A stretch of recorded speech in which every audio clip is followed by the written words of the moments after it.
বিভিন্ন পক্ষ থেকে আসলে শুনতে পাচ্ছি যে ভোট কেন্দ্রের মধ্যে ভুয়া আইডি কার্ডের মাধ্যমে নানানভাবে এখানে বহিরাগতদের ঢোকানোর চেষ্টা করা হচ্ছে। পাশাপাশি আমাদের এখানে লাইন জ্যামিং করে ভোট আটকানো বা ভোটকে নির্ধারিত করার একটা প্রচেষ্টাও থাকতে পারে, এমনটা আমাদের কান পর্যন্ত এসেছে। আমরা বিশ্ববিদ্যালয় প্রশাসনের কাছে বলতে চাই যে ভোট কেন্দ্রের নিরাপত্তা নিশ্চিত করা আপনাদের একান্ত দায়িত্ব। আমরা স্বতন্ত্র শিক্ষার্থী ঐক্য খুব চাই যে 17 বছরের স্বৈরাচারী শাসনের পরে এই প্রথমবারের মতো একটা নির্বাচন এই ঢাকা বিশ্ববিদ্যালয়ে অনুষ্ঠিত হতে যাচ্ছে। সেই জায়গা থেকে পরিস্থিতির গম্ভীরতা পর্যবেক্ষণ করে আপনারা এই ভোট কেন্দ্রে যাতে ভোটাররা নির্বিঘ্নে ভোট দিতে পারে সেটার জন্য দ্রুততম সময়ের মধ্যে আপনারা এখানে কোনো প্রকার ভুয়া আইডি কার্ড বা লাইন জ্যামিং এর ঘটনা যাতে না ঘটে সেটা আপনারা নিশ্চিত করুন।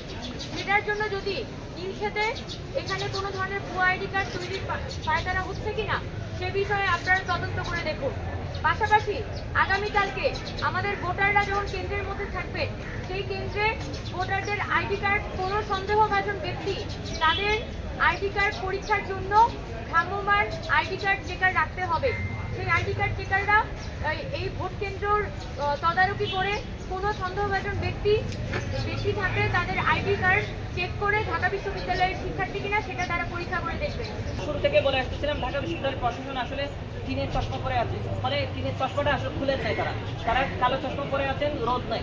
তো এই হচ্ছে অবস্থা। আমরা দেখতে পাচ্ছি সকল ধরনের আচরণবিধি লঙ্ঘন হচ্ছে, কিন্তু তারা দেখতে পাচ্ছেন না। ঢাকা বিশ্ববিদ্যালয়ের শিক্ষার্থীরা আমরা যদি বলি টাকা ছড়াছড়ি বা খাওয়ানোর যে বিষয়টা সেটা নিয়ে আমরা অনলাইনে অনেকগুলো ভিডিও আমরা দেখতে পেয়েছি। ঢাকা বিশ্ববিদ্যালয়ে গোল করে করে খাবার খাওয়ানো হচ্ছে, নাজিরা বাজারে খাওয়ানোর বিষয়টা অনেকটা মিম এবং বিভিন্ন পোস্টের মাধ্যমে আমরা দেখতে পাচ্ছি।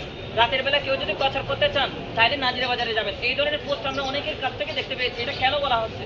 এটা তারা হতাশ হয়ে, ওই প্রার্থীরা হতাশ হয়ে কিন্তু এইসব আলাপ করতেছিলেন।